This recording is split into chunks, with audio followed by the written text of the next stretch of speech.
All right, well, we're here this weekend to commemorate the November 19th to the 21st, 1775 battle here at 96. It was a three-day engagement between about 3,000 Americans.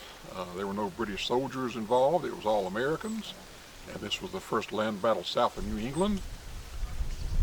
And the war just really gotten underway that spring in April in Lexington, Concord. So this was the next engagement down south in South Carolina. So 96 at National Historic Site commemorates that this weekend. And we're proud of that 96 is such a special place, and that it happened right here at the grounds where we are right now. Well, I'm Eric Williams. I'm a retired National Park Service Ranger, but as a hobby for many years, since the 1976 bicentennial, I've been a reenactor, and one of the things I enjoy talking about is the 18th century medical history. And what we have here today is just a variety of some medical tools. Some are original, some are reproduction tools as well, and a few medicines that we'll be talking about those in the next few minutes. But what I'd like to mention is that that medicine was not very far up the scale really since ancient times. It had come up about that far up the scale in man's knowledge of the human body and about treatment of wounds and medicines. So it just hadn't gone very far up the scale. So it seems fairly primitive today. For example, bleeding. Bleeding had been done since ancient times. The thought was that you open a vein somewhere on the body, and usually around the wrist area was a good place to open a vein. And you'd take a small lancet like this one here, and you just open the vein, and you don't cut crossways, but about a 1/4 inch cut right along the vein. And then you have a bleeding pan. This one is an original pan. This dates back to really the late 1600s, early 1700s. It's a brass bleeding pan, specifically for bleeding. You'd have the patient to sit, and then this holds about 4 ounces of blood, and they would bleed into the pan. You dispose of the blood then you take a curved needle and silk thread, and you stitch back the tiny incision you've made and cover that with a bandage, and the person would likely be just fine afterwards. And the reason they did that was because if you had a fever, if you had most any type of illness, unexplained pain, bleeding was thought to be good because you got some of the bad blood out of your body that was causing your illness. And you got some of it out without taking too much away, and that was the key. Don't take too much, because then the person could get kind of fainty, and it could actually could pass out if you took too much blood. But still, bloodletting was done up into the 19th century.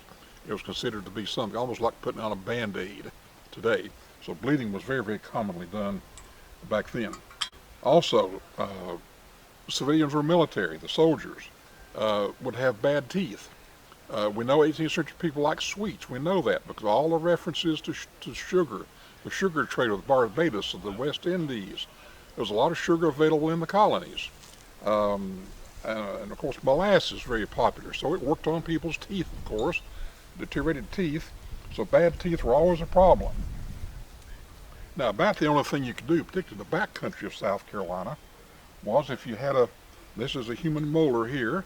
This is one of the back teeth. If a tooth had to be removed, and that was about the only thing you could do, you had some tools for that. This is called a tooth key here. It has a little arm that swivels like so. All right, to remove this tooth, if it was just a bad rotten tooth, full of caries or full of cavity, you'd have to remove it because it could be painful and swelling. So you take the little hook and place that over the edge of the tooth like so, and then just turn the handle, and it would bring the tooth out like that to remove a molar. Now to remove an incisor or a front tooth, you had a different instrument. This was called an elevator. All right, here's a human tooth here. Here's a front tooth. The root is quite long, you can see there. So if the tooth is sitting below the gum line and it needs to be removed, you take the elevator, the pointed tip of this, ease that down between the gum and the root of the tooth till you locate the end of the root. Then you loosen the tooth, and then you just lift it slightly upward to elevate it, hence the name elevator. Then you take the small hook that around the tooth, you take your thumb and you push forward and you lift with a lot of force and lift that tooth out of the jaw, like so. And should you think the person is just sitting there passively letting all this happen, you'd be quite wrong, because I'd have assistants with me to help me hold the person down in the chair to keep them from getting up running away. So we had to take the tooth out, though, for their own health. It had to be done. So that's what my job would be to tend to the health and the better health, and to do some surgical practices as needed to. For example, amputations. This was a huge one. It had been done again for long time, up to prior to the Revolutionary War time. Some of my surgical tools are original ones. For example, the amputation knife is here. The curved portion is meant to curve around the arm or leg like so. One cut to the bone here, one cut to the bone this way, so you have to end up with a circular cut. And actually, before you do that, you put on the tourniquet to stop the blood flow. Put this through the strap, and then take the crank and crank this down until it tightens around, and leave this in place. Then the amputation knife, as I just showed you. All right. Then you'd take, this would be in case of a gunshot wound, with a musket ball that had shattered the bone that you'd want to do the amputation. You couldn't repair it, so you had to remove the limb to save the soldier's life. So this would be, after you made your cut with a knife, this leather retractor would be placed in between the slits with a knife where you made the cut through the skin and muscle tissue to the bone.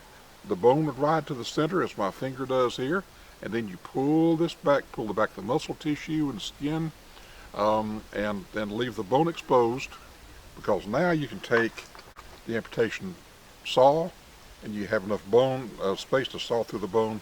This is an original saw as well, made in the 18th century by a blacksmith. All right, so then I'd have an assistant to take that arm or leg and take it and dispose of it back here with others, bury those later.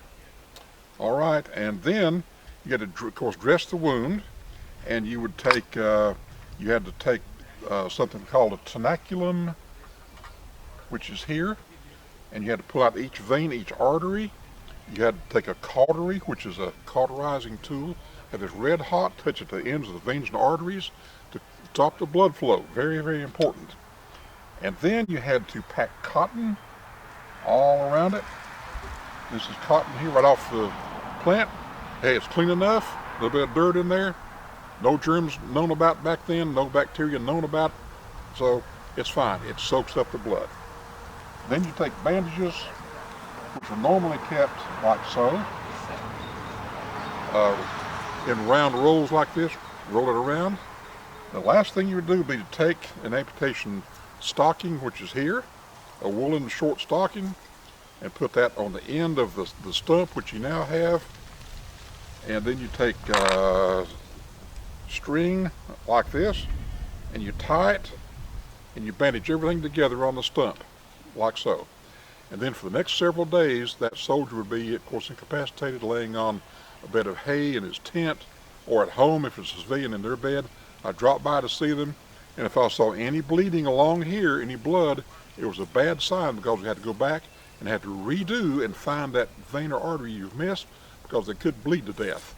And you had to undo and just redo again the bandages and try to recauterize and do it again. So it seems primitive, but that was 18th century medicine and surgery in the 1700s at the time of the Revolutionary War. So we can all be glad that today we have modern medicine and don't have to go back to the times, but it is kind of fun to revisit and talk about that, where we came from with medicine at that time.